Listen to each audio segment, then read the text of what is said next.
नमस्कार टीवी और मैं हूं आपके साथ स्मिता पटवार। चलिए रुक करेंगे उत्तराखंड की तमाम बड़ी खबरों का, लेकिन उससे पहले एक नजर आज की हेडलाइंस पर। रेस कोर्स में घर से मिले शादीशुदा महिला और युवक के शव, सुसाइड की आशंका। भटवाड़ी गांव में भी जोशीमठ जैसे हालात, मकानों में लगातार बढ़ रही दरारें। गणतंत्र दिवस परेड में दिखेगा उत्तराखंड का छोलिया नृत्य, उत्तराखंड से 18 कलाकार परेड में ले रहे हैं भाग। भाजपा द्वारा सभी मंडलों में अध्यक्षों की नियुक्ति की गई थी, वहीं नवनियुक्त के बाद प्रदेश भर में स्वागत कार्यक्रमों का दौर भी देखा गया। बागेश्वर भाजपा में मंडल अध्यक्षों की नियुक्ति के बाद अलग तस्वीर सामने निकल कर आई है, जहां मंडल अध्यक्षों की नियुक्ति के ठीक बाद जिला बागेश्वर के 2 जिला पंचायत सदस्यों सहित 31 कार्यकर्ताओं ने पार्टी की प्राथमिक सदस्यता से इस्तीफा दे दिया। वहीं ये घटनाक्रम सामने आने से बागेश्वर भाजपा में घमासान मच गया, जहाँ चर्चाओं का बाजार गर्म होने के साथ ही मान मनोबल के दौर की बात भी सामने आने लगी है। गरुड़ मंडल से भाजपा के वरिष्ठ कार्यकर्ता सुनील दोसाद इस्तीफा देने वालों में शामिल हैं। वहीं सुनील दोसाद ने कहा कि हर बार की तरह इस बार भी उनके साथ अन्याय हुआ है। हमारे 31 लोग हैं करई मंडल से होके, और मैं गरुड़ मंडल से स्वयं मैं सुनील दोसाद, मैंने भी अपने पद उससे इस्तीफा दिया है। और क्योंकि हमारे कार्यकर्ताओं के साथ कहीं ना कहीं अन्याय हो रहा है, क्योंकि यहाँ पर अभी मंडल अध्यक्षों की नियुक्ति हुई, तो मंडल अध्यक्ष में मेरा नाम भी पैनल में था।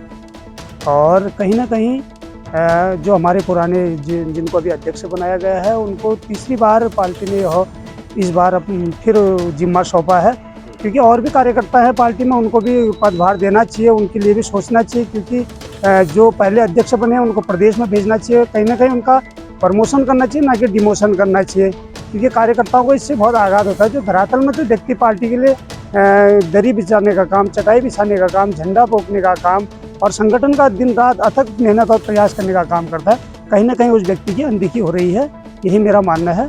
मुझे भी पार्टी संगठन में अभी बुला रखा है, देखो अभी आगे क्या वार्ता होती है। अभी फिलहाल के लिए तो मैं कुछ नहीं कह सकता हूँ, आगे जो भी कार्रवाई होगी उस पर आपको दिशा निर्देशित किया जाएगा। सर, इससे पूर्व भी 2019 में जब पंचायत चुनाव हुए थे, उस समय भी कहीं ना कहीं आपके द्वारा एक पार्टी के तौर पर चुनाव लड़ा गया था, क्योंकि आपका टिकट कटने के बाद सामने आई थी। इसके बाद आपके द्वारा निर्दलीय चुनाव लड़ाया गया अपनी वाइफ को, और जिला पंचायत सदस्य के रूप में आपकी विजय भी हुई थी। लेकिन उसके बाद पार्टी द्वारा आपको अनुशासनहीनता के आरोप है, पार्टी से निष्कासन की कार्रवाई भी की गई थी, लेकिन कुछ समय बाद ही जो आपकी घर वापसी भी हो गई, उस पर क्या कुछ कहना चाहेंगे? जी, आपके चैनल का धन्यवाद भी करना चाहूँगा, आपने बहुत अच्छी बात कही, क्योंकि 2019 में मैंने भी पार्टी से टिकट के लिए दावेदारी की थी, क्योंकि पार्टी से टिकट नहीं दिया गया। मेरी मिसेज भावना दोसाद ने जिला पंचायत सदस्य का चुनाव निर्दलीय के रूप में लड़ा, और लोगों के आशीर्वाद से हमें जीत भी हासिल हुई, और लोगों का धन्यवाद भी करना चाहते हैं। उसके बाद मैंने निर्दलीय चुनाव जीतने के बाद हमने पार्टी को जिला पंचायत खानपुर विधानसभा से पूर्व विधायक प्रणव सिंह चैंपियन द्वारा मसूरी में दिए गए खानपुर विधानसभा पर विवादित बयान के बाद खानपुर क्षेत्र वासियों ने प्रेस वार्ता कर पलटवार किया है। इस दौरान पूर्व विधायक को क्षेत्र वासियों ने खरी खोटी सुनाई। दरअसल खानपुर विधानसभा से 4 बार के पूर्व विधायक प्रणव सिंह चैंपियन द्वारा खानपुर को मामूली सा टुकड़ा और खानपुर का वजूद किया है, ये कहे जाने के बाद पूर्व विधायक के बयान ने तूल पकड़ लिया है। मेरा कहना तो यही है कि खानपुर विधानसभा का जो छोटा टुकड़ा है, इसी से इसकी पहचान थी और इसी से जाना जाता था, और आज इसी विधानसभा को ये छोटा सा टुकड़ा बता रहा, कभी उल्टी सीधी गाली देता है आए दिन। रही बात 11 नंबर के जुत्ते वाली, दोनों से हर दूसरे तीसरे दिन फेसबुक पे अलग अलग प्रपंच अपने दिखाता रहता है, तो ये कोई तरीका नहीं है बोलने का। हाँ ठीक है, जनता अगर दिखाना चाहे इसे तो दिखा सकते हैं। जो 11 नंबर के जूते वाली बात करी, जब इसको 5-7 नंबर के जूते पड़ेंगे ना तो भूल जाएगा कैसा हो 11 नंबर का जूता।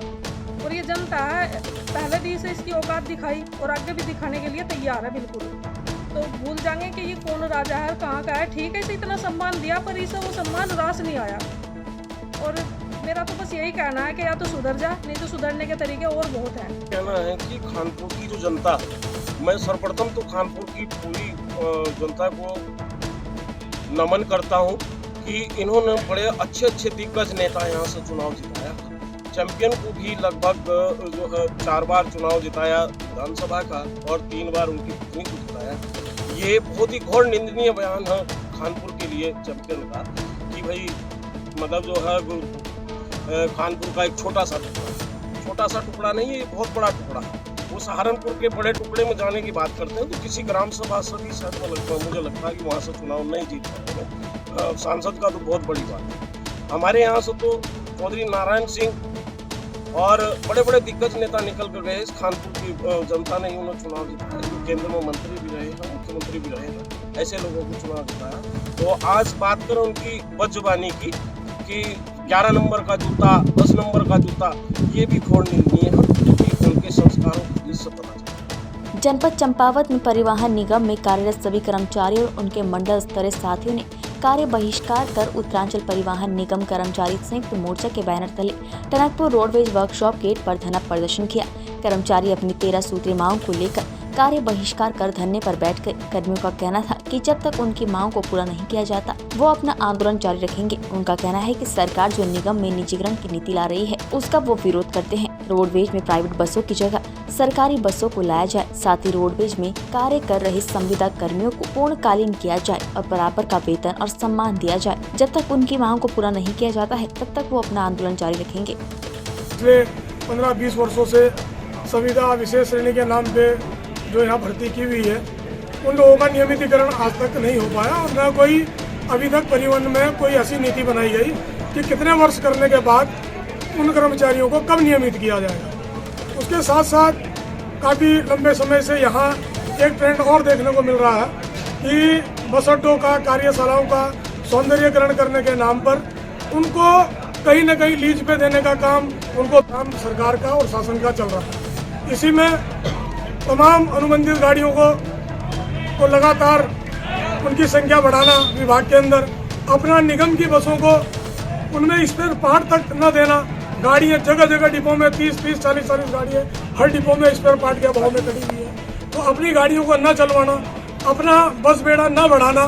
तो 7 बजे से खड़े हैं यहाँ, एक बस भी नहीं आई, 2 बस आई, बेचारों ने रोटी दी हुई थी, छोटा बच्चा भी है साथ में। सुबह से बहुत ठंडा भी हो रहा है, बहुत दिक्कतों का सामना हमको पिथौरागढ़ जाना है। हाँ, हम ही हुए हैं, सुबह से बैठे हैं, भूखे प्यासे बच्चा भी भूखा ही है। 13 सूत्री मांग पत्र दिया गया है सरकार को, शासन को और परिवहन निगम के प्रबंधन को, और उसमें एक आंदोलन का कार्यक्रम दिया गया है। उसमें पहले चरण में आज यहाँ धरना प्रदर्शन है और 24 तारीख को कुमाऊं में, हल्द्वानी में धरना प्रदर्शन है और 27 तारीख को देहरादून में धरना प्रदर्शन है, ISBT देहरादून में। और उसके बाद 31 तारीख की मध्यरात्रि से सारे परिवहन निगम के कर्मचारी कार्य बहिष्कार करेंगे और गाड़ियां नहीं चलेंगी। इसकी वजह यह है कि सरकार परिवहन निगम का निजीकरण करने पे तुली हुई है, ज़मीन बेचने पे तुली हुई है। जो राष्ट्रीयकृत राजमार्ग है जिन पे केवल बसें चलाने का अधिकार परिवहन निगम है, उन्हें जो है प्राइवेट ऑपरेटरों को बेचा जा रहा है। और जो कर्मचारियों की ज्वलंत समस्याएं हैं उनका समाधान नहीं किया गया है, बार बार समझौता करने के बाद लागू नहीं करते हैं। और जो हमारे यहाँ करीब 3000 से ज़्यादा कॉन्ट्रेक्चुअल वर्कर हैं, उन्हें नियमितीकरण कराने के लिए आंदोलन किया जा रहा है। बागेश्वर में उत्तरायणी कौथिक का आयोजन जोरों शोरों से हो रहा था। वहीं कौथिक को भव्य बनाने के उद्देश्य से इस बार हेली सेवा का इंतजाम किया गया था, जहां सामान्य परिवार से आने वाले जनमानस भी न्यूनतम किराए में हवा की सैर कर सके। जहां आमजन में खासा उत्साह भी हेलीकॉप्टर में भ्रमण को लेकर देखा जा रहा था, लेकिन अचानक ही हेली सेवा बंद होने से जनता में मायूसी देखी जा रही है। वहीं चर्चाएं भी चल रही थी कि पुलिस द्वारा व्यवधान उत्पन्न करने से हेली सेवा बंद करनी पड़ी, लेकिन नगर पालिका अध्यक्ष सुरेश खेतवाल ने बड़ी जानकारी देते हुए बताया कि हेली सेवा के लिए केवल 7 दिन की अनुमति ही उनके पास थी।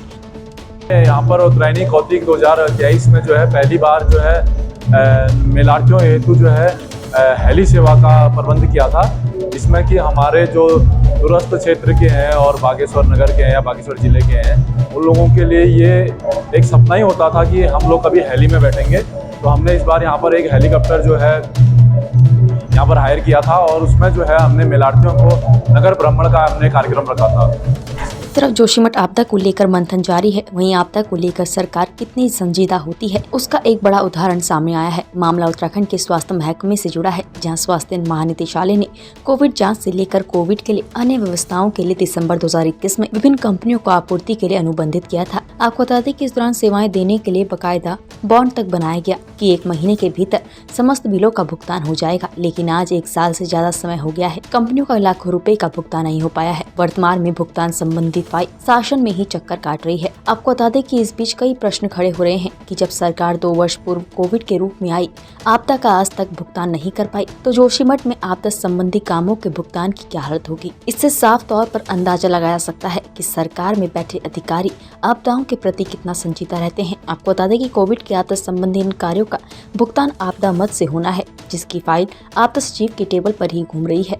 अब देखना ये होगा कि आखिर और कितने दिनों तक भुगतान की फाइल शासन में एक टेबल से दूसरे टेबल तक घूमती रहेगी। लेकिन हैरानी इस बात की है, एक तरफ तो तुम आपदा से निपटने के लिए जोशीमठ की बात कर रहे हो कि हम लोग उनको पुनर्वास करेंगे, पैकेज देंगे। मैं धामी जी आपसे पूछना चाहता हूँ, आपदा के लिए कितनी सजीदा है ये सरकार है। 2021 का 75 करोड़ रुपए, दोबारा बता रहा हूँ, 2021 का 75 करोड़ रुपए का बकाया है उन कंपनियों का जिनको आपने काम दिया था कि तुम ये काम करो, तुम ये काम करो। जब तुम वो 75 करोड़ रुपए 2023 तक नहीं दे पाए, तो तुम क्या दे दोगे जोशीमठ को? जोशीमठ के लिए तो तुमने बहुत बढ़िया हथियार तैयार कर रखा था। कितनी हैरत की बात है कि कोविड काल के दौरान दिसंबर 2021 में तमाम कंपनियों के साथ अनुबंध किया गया, जिसमें कोविड के टेस्ट को लेकर अनुबंध था, व्यवस्थाओं को लेकर अनुबंध था, परंतु अभी तक उन कंपनियों का लाखों का भुगतान बकाया है। ऐसे में जोशीमठ आपदा को लेकर कहां से भुगतान होगा, कैसे मुआवजा राशि तय होगी और उसके अनुसार भुगतान होगा, इस पर बड़ा प्रश्न चिन्ह लगाया जा रहा है। जब 2021 दिसंबर के अनुबंध के मुताबिक अभी तक कोविड काल का भुगतान कंपनियों का नहीं कर पाई है सरकार, तो ऐसे में जोशीमठ के राहत कार्यों को कैसे अंजाम दिया जाएगा, ये बड़ा सवाल है। उत्तराखंड की तमाम बड़ी खबरों में फिलहाल इतना ही। बाकी खबरों के लिए देखते रहिए पहाड़ टीवी। नमस्कार।